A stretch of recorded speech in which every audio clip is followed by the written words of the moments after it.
కొద్ది నిమిషాల్లోనే మన సభా ప్రాంగణానికి రాలేనారు కాబట్టి దయచేసి బయట ఎవరు ఉండాలంటే మీరందరూ కూడా వచ్చి కుర్చీలు ఖాళీగా ఉన్నాయి, కుర్చీలలో కూర్చోవలసిందే విజ్ఞప్తి చేస్తా ఉన్నాం. తెలియజేస్తూ ఈ రోజు బాబాసాహెబ్ భారత రాజ్యాంగాన్ని నిర్మించినటువంటి బాబాసాహెబ్ పుట్టినరోజు. అందుకే మనమందరం ఒక అదృష్టవంతంగా కేంద్రంలో మోడీ బాబాసాహెబ్ అంబేద్కర్ మూత్రాలు పోసి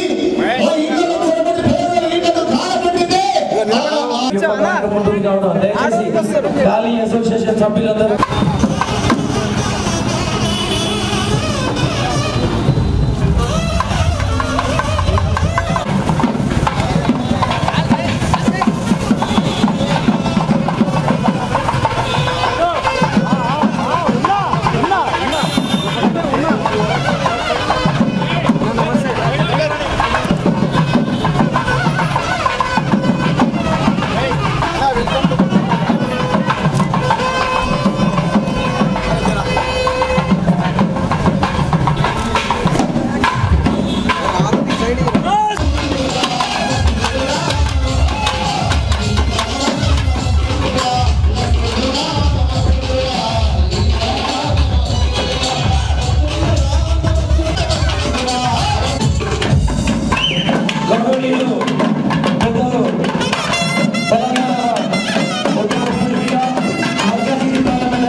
మల్లిక రంగంపల్లి ఇండస్ట్రీస్ వాళ్ళ ఓనర్ ఇండిపెండెంట్ రాజమాలి కాబట్టి మీరు అర్థం చేసుకోండి.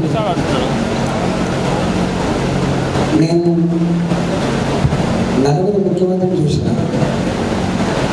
రాజశేఖర్ గారిని, అదేవిధంగా రోషన్ గారిని, కిరణ్ కుమార్ రెడ్డి గారిని, కేసీఆర్ గారిని, ఇవాళ ఐదో ముఖ్యమంత్రి రేవంత్ రెడ్డి గారు. జనరల్గా ప్రజాస్వామ్యంలో ఏ పార్టీలకు ఆ పార్టీలు, ఏ క్యాండిడేట్లకు ఆ క్యాండిడేట్ వాళ్ళు వాళ్ళ ఎజెండా, వాళ్ళు చేయబోయే పనులు, వాళ్ళ పార్టీలో మేనిఫెస్టో చెప్పుకుంటారు. కానీ ఎందుకోగానే ఈ మధ్యకాలం చూస్తున్నా అధికారంలో ఉన్నటువంటి ముఖ్యమంత్రులు మొత్తం ప్రజాభిప్రాయాన్ని శాసించాలని చెప్పి భావిస్తాను. ఎందుకో ఇది దురదృష్టం కాదు, మంచిది కాదు. 2006లో కేసీఆర్ గారు తెలంగాణ ఉద్యమంలో భాగంగా రాజీనామా చేస్తే ఆనాటి ముఖ్యమంత్రి ఇక్కడనే ఓడగొట్టాలి, ఈ ఉద్యమాన్ని బొడ్డుగా తీసుకోవాలని చెప్పి 100 కోట్ల పైచీలకు ఖర్చు పెడితే కూడా ఆనాటి ప్రజలకు అర్థమైపోయింది ఏదో కుట్ర జరుగుతూ ఉంది, ఓట్లు వేసేది మేము. ఇలా వస్తుందా? ఇలా వస్తుందా లేదా?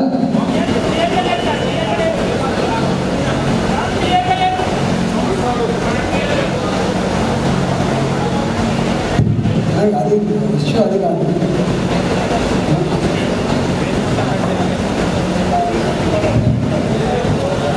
వినస్తుందా లాస్ట్ వరకు?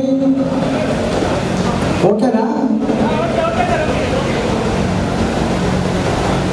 ఆ రోజు 2006లో డబ్బు ఖర్చు పెట్టి అనేక మంది నాయకులు కొనుక్కొని చెరబట్టే ప్రయత్నం చేస్తే ప్రజలందరూ ఒకటే భావించారు, ఓట్లు మీదే కావు మావి, మీరు కొంటే నాయకులు కొనుక్కొని ఉండవచ్చు, మీరు భయపడిస్తే కొంతమంది వ్యక్తులు భయపడిస్తారు, కానీ ఇది తెలంగాణకు చెందిందని చెప్పి 2006లో డబ్బుని అధికారాన్ని నెట్టి పడేసి ప్రజల ఆత్మగౌరవం పొందాయి. ఇది 2006 అట్లనే కేసీఆర్కు ఆ అనుభవం ఉన్నప్పటికీ కూడా 2021లో నా ముఖం అసెంబ్లీలో కనపడుతుంది 600 కోట్లు ఖర్చు పెట్టింది.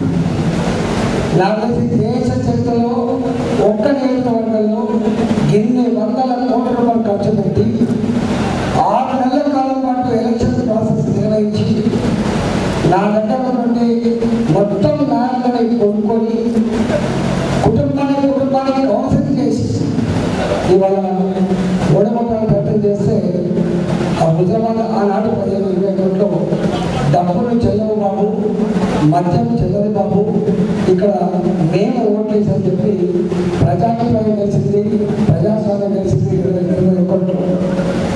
ఇవాళ ఇక్కడ ఈ మల్కాజ్గిరిలో కూడా మళ్ళీ నేను చూస్తున్నాను, ఒక నెల రోజులు నాయకులను కొంటాను, సంఘాలను కొనే ప్రయత్నం చేస్తాను, ఓట్లకు కూడా మరి కొనుగోలు చేస్తానని తెలియని ఇట్లా ప్రయత్నం చేస్తాను. నేను మీ అందరినీ చూసిన తర్వాత చరిత్ర తెలిసిన వాడిగా, తెలంగాణ ప్రజల ఆత్మగౌరవం ఏంటో తెలిసిన వాడిగా నాకు సంపూర్ణ విశ్వాసం ఉంది. ఇవాళ మల్కాజ్గిరిలో జరిగినటువంటి పోరాటం, మల్కాజ్గిరిలో జరిగినటువంటి ఎన్నిక ఇవాళ ఒక 24 సంవత్సరాలుగా తెలంగాణ ఉద్యమంలో పాల్గొన్న, ఆర్థిక మంత్రిగా పనిచేసిన, ఆరోగ్య శాఖ మంత్రి చేసిన నన్ను ఇవాళ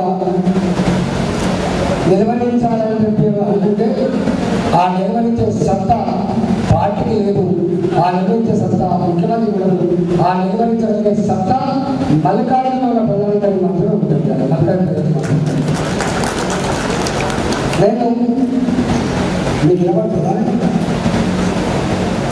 మీకు ఇవాళ ఇంతమంది కార్యకర్తలు వచ్చారు, అందరికందరూ శాల్వాలేసి సన్మానం చేసుకుని అంటున్న మాట ఏంటంటే, నువ్వు గెలిచిపోయినావు, నువ్వు వాళ్ళని గెలిచిపోయినావు, నువ్వేం ఫికర్ చేయకు, మెజారిటీ కోసం పాల్గొంటున్నావు, నీలాంటి రక్షించుకుంటే ప్రజాస్వామ్యం బతుకుతుంది, నీలాంటి గెలిస్తే ప్రజాస్వామ్యం గెలుస్తుంది, నీలాంటి మళ్ళీ సభలో ఉంటే పేదవాళ్ళ మీద అండ ఉంటుంది, పేదవాళ్ళకి దండ ఉంటుంది, అన్నిటి వెళ్ళి ప్రజలకు సేవ చేసేటువంటి వాక్యాన్ని అందించాలని చెప్పి వాళ్ళు స్పష్టంగా చెప్తారు. ఇట్లా నియంత్రణ మీదే అంటే 24 ఏళ్ల కాలంలో నా పట్ల మీకున్న అభిప్రాయాన్ని ఆవిష్కరిస్తామంటే నారాయణుడు ఏమనుకుంటాడు, ఈ విజయాన్ని అంది ఇచ్చేది మల్లికార్జున ప్రజలైనప్పుడు దాన్ని తుంచి వేసే శక్తి, సత్తా, అధికారానికి ఉండదు, డబ్బుకు ఉండదు, అహంకారాన్ని కూడా ఉండదని చెప్పి అందువల్ల కొత్త పిల్లలు తప్పకుండా నాకు విశ్వాసం ఉంది. ఎట్లా పవన్ని గెలిపించిందో మన కష్టపడి కూడా రంగాలకు రకరకాల వల్ల కొంత తక్కువ ఓట్లు వచ్చేది, ఇవాళ గెలిచే అంచుదాకా వచ్చి ఓడిపోయడం. రేపటి 13వ తారీఖు నాడు జరిగిన ఎన్నికల్లో మాత్రం 100% గెలిచింది మోడీ గారు, భారతీయ జనతా పార్టీ. ఇవాళ చేస్తాను నమ్మకం నాకు. మీరు తలుచుకున్న తర్వాత, మీరు పట్టుబడిన తర్వాత సాధ్యం కాని ఏది లేదని చెప్పి నేను భావిస్తాను. ఇవాళ బీఆర్ఎస్ పార్టీకి ఓటు ఎందుకు వేయాలి? ఒకనాడంగా తెలంగాణ కోసం కొట్లాడే పార్టీగా ఓట్లని చెప్పి కూడా అడిగినాం. తెలంగాణ తెచ్చిన పార్టీగా ఓట్లేమని చెప్పి ఇచ్చినాం. 5 ఏళ్ళు సరిపోలే తెలంగాణ బాగుపడడానికి, మళ్ళీ అధికారం ఏమని చెప్పడితే మళ్ళీ ఇచ్చాం. కానీ 10 ఏళ్ల కాలంలోనే ప్రజల చేత చీకొట్టించుకోబడి ఇచ్చిన అధికారాన్ని తన కుటుంబం కోసమో తన స్వార్థం కోసమో వాడుకుంటున్నది. ప్రజలను లెక్క చేస్తాడు, ప్రజాస్వామ్యం లెక్క చేస్తాడని చెప్పి భావించి ఎట్టి పరిస్థితిలో కేసీఆర్ ఓడగొట్టి తీరాలని చెప్పి కక్ష కట్టి యావత్ తెలంగాణలో ఓడగొట్టిన విషయం మీ అందరికీ తెలుసు. అందుకని ఇక్కడ అధికారం లేదు కాబట్టి మళ్ళీ ఢిల్లీలో వాళ్ళకు ఎంపీలకు ఓటేసి గెలిపిస్తే ఏమైనా ప్రయోజనం ఉందా? ప్రయోజనం 5 రావాలి, ఏ ప్రయోజనం లేదు. బీఆర్ఎస్ పార్టీకి ఓటు వేయడం వల్ల తెలంగాణకు వచ్చే లాభం 1% కూడా లేదు. కాబట్టి బీఆర్ఎస్ పార్టీకి ఓటు వేయడం ఇప్పుడు సమంజసం కాదు. రెండవది, కాంగ్రెస్ పార్టీకి ఓటు వేయాలి అని రేవంత్ రెడ్డి గారు చెప్తారు. 6 గ్యారంటీలు అమలు కావాలంటే కాంగ్రెస్ పార్టీకి ఓటు వేయండి. 6 గ్యారంటీలకు కాంగ్రెస్ పార్టీ ఢిల్లీలోకి సంబంధం ఉందా? 6 గ్యారంటీలకు ఢిల్లీలో సర్కారానికి సంబంధం ఉందా? 6 గ్యారంటీలు అన్నీ కూడా ఈ రాష్ట్ర ప్రభుత్వం ఇచ్చిన గ్యారంటీలు. మహిళలకి 2500 రూపాయలు ఇస్తా రాష్ట్ర ప్రభుత్వం చేస్తుంది. మహిళలకి 2000 రూపాయలు పెంచాలి, 4000 రూపాయలు ఇస్తా రాష్ట్ర ప్రభుత్వం. రైతాంగానికి 10,000 రైతు బంధు చేయాలి, 15,000 రూపాయలు ఇస్తా, ఇవి అది కూడా రాష్ట్ర ప్రభుత్వానికి. సౌండ్ తక్కువ ఇక్కడ నైట్ కనబడి ఆడియో ఇవాళ అట్లా అనేక హామీలు ఇచ్చారు. ఆ హామీలు అమలు చేయవలసింది ఈ రాష్ట్ర ముఖ్యమంత్రి రేవంత్ రెడ్డి గారు. అవునా కాదు? వారు ఏమంటారు, నాకు కనుక మళ్ళీ ఇక్కడ ఓట్లేసి గెలిపిస్తే దేశంలో రాహుల్ గాంధీ గారు ప్రధానమంత్రి అయితే మా ప్రభుత్వం ఏర్పడితే మీకు ఇవన్నీ చేసి పెడతా అన్నారు. దేశంలో రాహుల్ గాంధీ ప్రధానమంత్రి ఆస్కారం ఉందా? 40 సీట్లున్న కాంగ్రెస్ పార్టీ రేపు ఈ రాష్ట్రంలో కలిపి 50 సీట్లే కావచ్చు, కానీ 300 సీట్లే కావాలి, 300 సీట్లే కావాలి. కానీ అంటున్నాడు, నాకు కనుక మీరు ఇక్కడ సీట్ ఇచ్చి గెలిపిస్తే నీకు అన్ని హామీలు అమలు చేస్తాను. ఇది మరొక అబద్ధం తప్ప నిజం లేదు. అందువల్ల కాంగ్రెస్ పార్టీ రేపు దేశంలో అధికారంలో వచ్చే ఆస్కారం లేనప్పుడు దానికి ఏమి లాభం అని చెప్పారు. వాళ్ళు అంటారు కదా, అధికారంలో ఉన్న పార్టీకి ఓట్లేస్తే ఇవాళ లాభం కాదు కదా.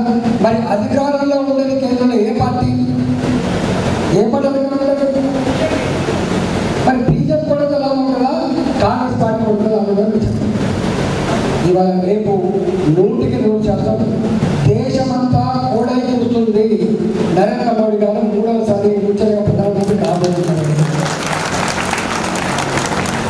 దేశమంతా ఉదారైతే మనం ఉదారైతుందా? మనం కూడా కావాల్సింది. అందుకని దయచేసి మీరు ఆ పని కూడా చేయలేదు. మీకు తెలుసు, కాంగ్రెస్ పార్టీ అభ్యర్థి వాళ్ళ చేతిలో, ఇవాళ తెలుగుదేశం టీఆర్ఎస్ పార్టీ అభ్యర్థి వాళ్ళ చేతిలో, ఈటల రకంగా నా చేతులు అంతా కలబడుతుంది. కాబట్టి నేను రెండే మాటలు ఇస్తున్నా. ఈ మల్కాజ్గిరి నియోజకవర్గంలో ప్రజలకు కాలుకు మునిగితే పండుతో పీకే సర్వీస్ చేస్తా. తెలంగాణ ఉద్యమం నడిపినాడు, ఎన్ని కేసులు పెట్టినా, ఎన్ని అవమానకరమైన మాటలు మాట్లాడినప్పటికీ కూడా ఆనాడు మొక్కవంటరితో ఉద్యమం నడిపినాం. ఆర్థిక మంత్రిగా ఉన్నాడు. హాస్టళ్లలో, గవర్నమెంట్ స్కూళ్ళలో చదువుకున్న పిల్లలకు సన్నబియ్యం తెచ్చి ఆటలు తీర్చగలిగాం అన్నాడు. ఇలా కరోనా కష్టకాలంలో కరోనా వచ్చినప్పుడు ప్రపంచమంతా మరిగిపోతూ ఉంటే ఒక ఇంటి వాళ్ళు ఇంకొక ఇంటికి పోయే పరిస్థితి లేనప్పుడు భర్త హాస్పిటల్ పోతే భార్య కూడా చూడలేని రోజులలో కరోనా పేషెంట్ల మధ్య తిరిగి ధైర్యం అందించి ప్రజలు కాపాడుకున్న బిడ్డలు నేను ఇక్కడ ఉండగా ఇలా ఈటలని ఎందుకుంటారని చెప్పి వాళ్ళు అంటే ఎంత అంతగా అన్యాయానికి ఏమిటి ఆలోచించమని చెప్పి కొడతా ఉన్నాం.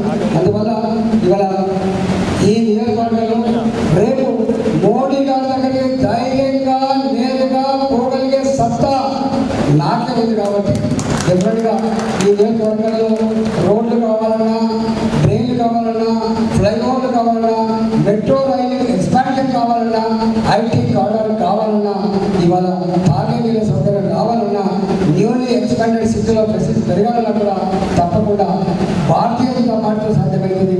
రేపు మోడీ గారి దగ్గర చేసుకొచ్చే బాధ్యత రాదు. కాబట్టి ఈ నియోజకవర్గాన్ని అన్ని రంగాల్లో అభివృద్ధి చేయడానికి మీరంతా కూడా నిండు మనసు ఆశించమని చెప్పుకోవచ్చు. సెలవుకున్నా. భారత్ మాతాకి